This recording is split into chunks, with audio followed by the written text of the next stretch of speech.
There's a moment in every man's life when his body stops whispering and starts warning. The messages become clearer. The stiffness in the morning. The shortness of breath after a short walk. The restless nights that used to feel rare but now arrive often. After 60, these signals matter more than ever. They are not signs of weakness or inevitability. They are alarms, and behind many of them there's one quiet, dangerous habit that nearly every man carries without realizing it. A habit more harmful than alcohol, more subtle than smoking, and more destructive than poor diet. It's not what you eat or drink. It's how you live. Constant sitting. The modern world convinced men to stop moving. Decades of work, long commutes, screens, and comfort have trained the body into stillness. Chairs became the new cages. The average man spends more than 10 hours a day sitting, often with little meaningful movement in between. At 20, the body can absorb the damage. At 40, it begins to struggle, and by 60, it starts to pay the price. The danger is not simply that sitting burns few calories. It's that it slowly deactivates the systems that keep you alive. It turns strong circulation into stagnation, powerful muscles into fragile tissue, and sharp minds into fog. It's not an exaggeration to call sitting the slowest form of self-destruction, and after 60, its effects multiply. When you sit for long periods, blood flow through your legs slows dramatically. Veins and arteries lose elasticity, and microcirculation to your organs weakens. The body depends on muscle contractions, especially in the legs and hips, to pump blood upward toward the heart. Without that motion, blood pools, oxygen delivery drops, and pressure builds in the veins. Over time, this stagnation leads to inflammation, varicose veins, and even dangerous clots. But circulation isn't just about legs. It's about hormones, heart health, and the brain.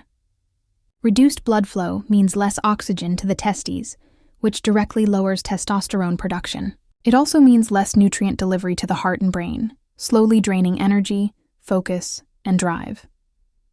But circulation is only one piece. The second consequence of chronic sitting is metabolic slowdown. When you stay in a chair for hours, your largest muscles, the glutes, quads, and core, switch off.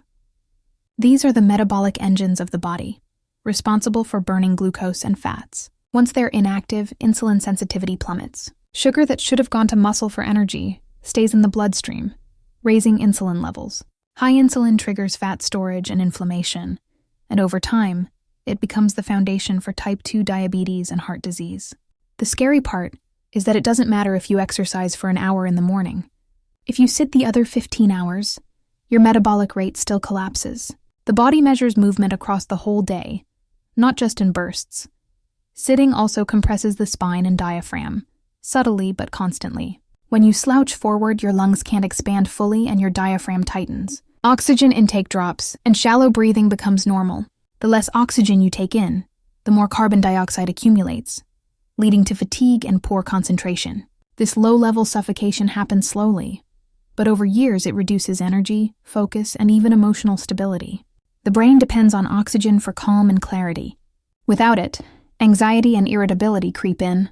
Many men mistake this for aging or stress, when in reality it's the physiology of stillness. Then comes the hidden cost, muscle atrophy and hormonal decline. Testosterone production depends on physical demand. When the body stops being challenged, the brain stops signaling the need for strength. Muscles shrink, bone density decreases, and the metabolism slows further.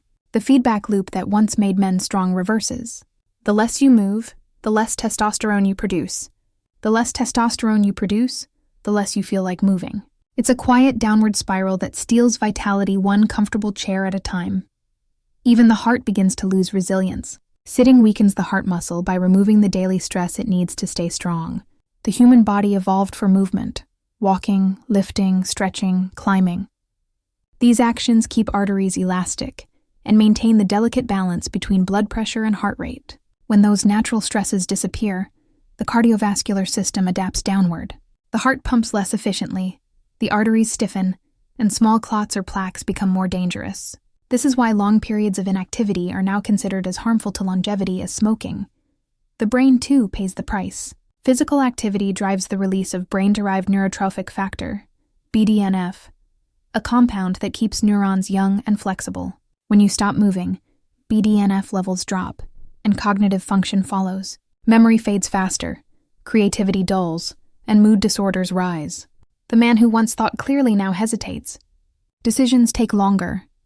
Confidence weakens, and the sharpness that once defined him fades into fog. The connection between body and mind isn't poetic, it's biochemical. Movement keeps neurons alive. Stillness lets them die. But perhaps the most dangerous part of constant sitting is how invisible it feels. You can't feel your circulation slowing. You can't see inflammation spreading. You don't notice bone density decreasing or hormones dropping until symptoms appear. Fatigue, loss of strength, back pain, poor sleep, low drive. By the time those signs are clear, the damage has already been years in the making.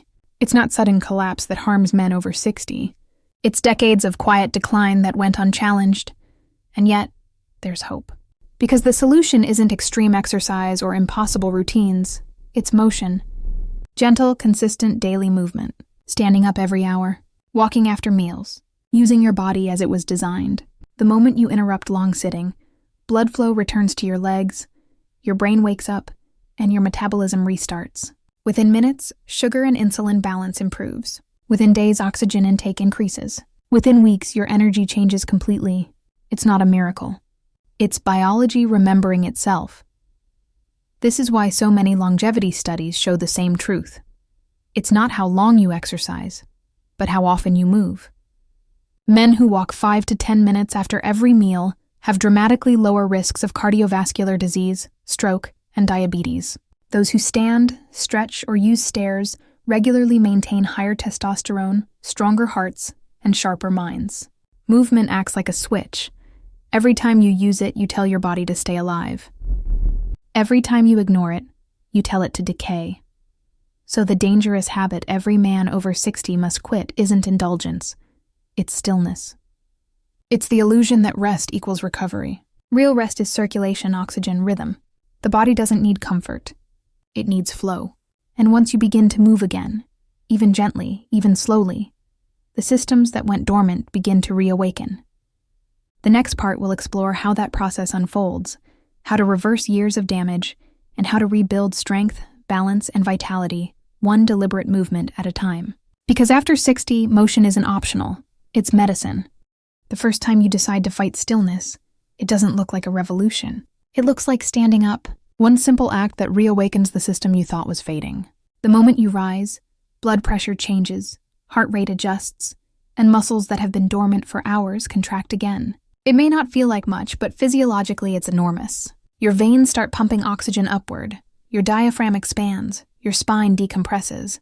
Within seconds, your circulation improves by as much as 30%. That is how fast the body responds to movement when you give it the chance. The habit that must be quit, endless sitting, loses its grip one choice at a time. The first step is awareness. For years, movement became optional, something scheduled or avoided.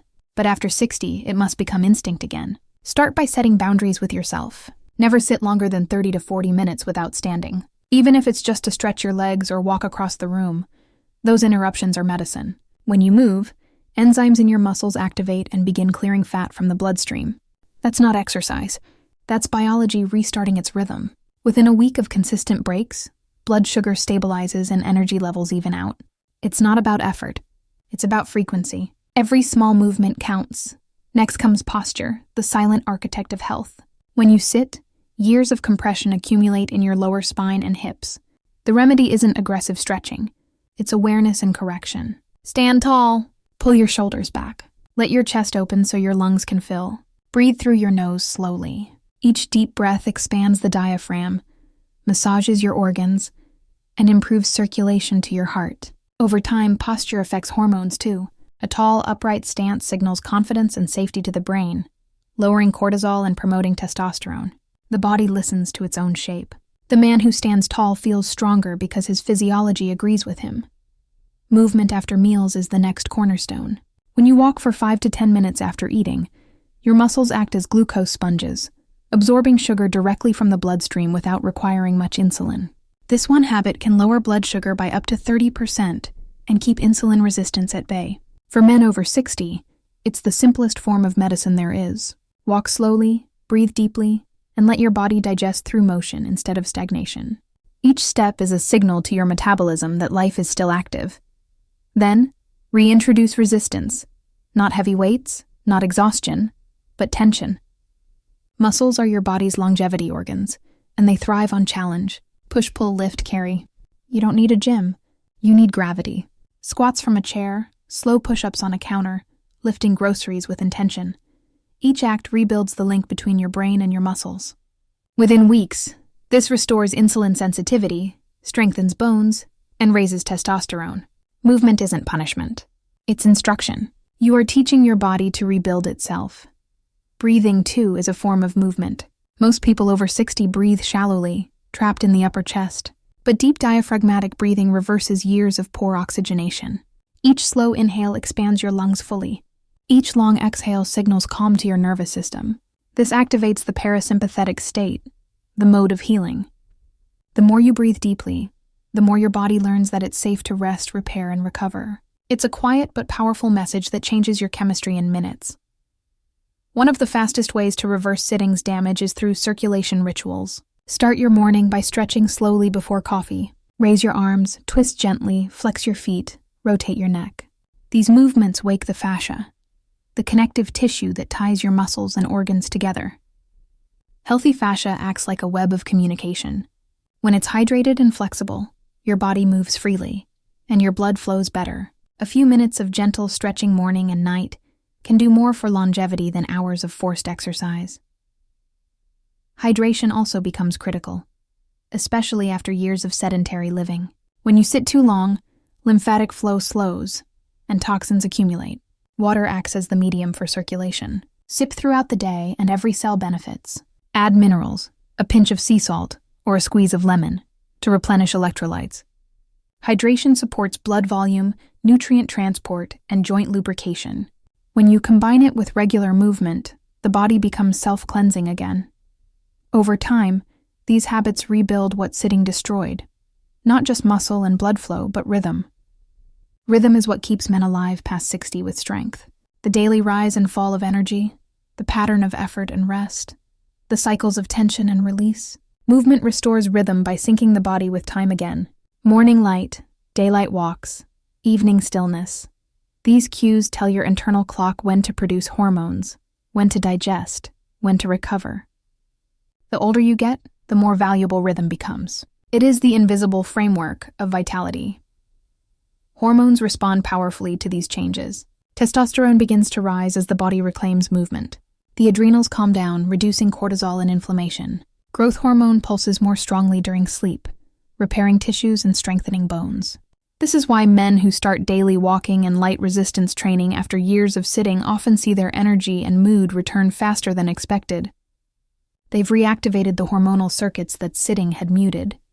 Even the brain transforms. Regular movement increases blood flow to the hippocampus, the region responsible for memory and learning. Within months, new neural connections form, and cognitive decline slows. You think faster, remember better, and feel emotionally lighter. Anxiety, often a side effect of shallow breathing and poor circulation, begins to fade. The mind clears not because you've changed your thoughts, but because you've changed your blood flow. Movement is medicine for memory. After 60, balance becomes as vital as strength. Sitting weakens stabilizing muscles in the hips, knees, and ankles. That's why so many men begin to fear falling as they age. Simple balance exercises, standing on one leg, walking heel to toe, gentle side steps, rebuild those connections. Every time you challenge your balance, your brain learns adaptability again. You regain not only physical stability but also psychological confidence. The fear of fragility disappears because your body proves it wrong.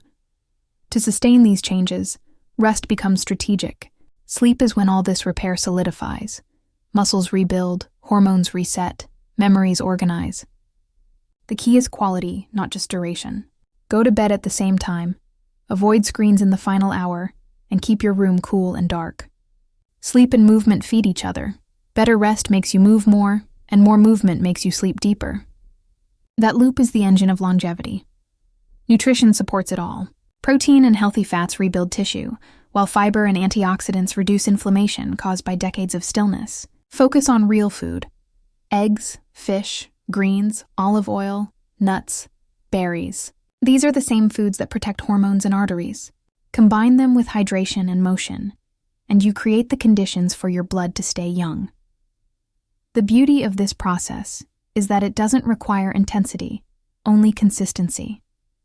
The body at 60 doesn't need to prove anything. It needs to remember. The systems that once thrived in youth are still there, waiting. You don't lose the ability to move, you lose the habit, and habits can always be rebuilt. Within weeks, energy returns. Within months, strength follows. Within a year, your entire physiology can change. But more than that, movement restores identity. Stillness shrinks not only the body, but the spirit. When you move, you reconnect to purpose. You feel capable again, relevant, alive. The small rituals, the walks, the stretches, the breaths, remind you that life is still yours to shape. Movement gives back control. By now, science and experience both agree. The body is designed to last, but only if used. The moment you stop using it, it begins to forget how to live. The dangerous habit every man over 60 must quit isn't laziness, it's surrender. Every step, every stretch, every deep breath is a refusal to surrender. It's a declaration that the story isn't over. And if you stay consistent, the changes won't just add years to your life. They'll add life to your years. You'll wake up lighter, move smoother, breathe deeper, think clearer. The stiffness will fade, the fog will lift, and the quiet strength that defined you decades ago will return. Not as nostalgia, but as proof that motion is still the language of life.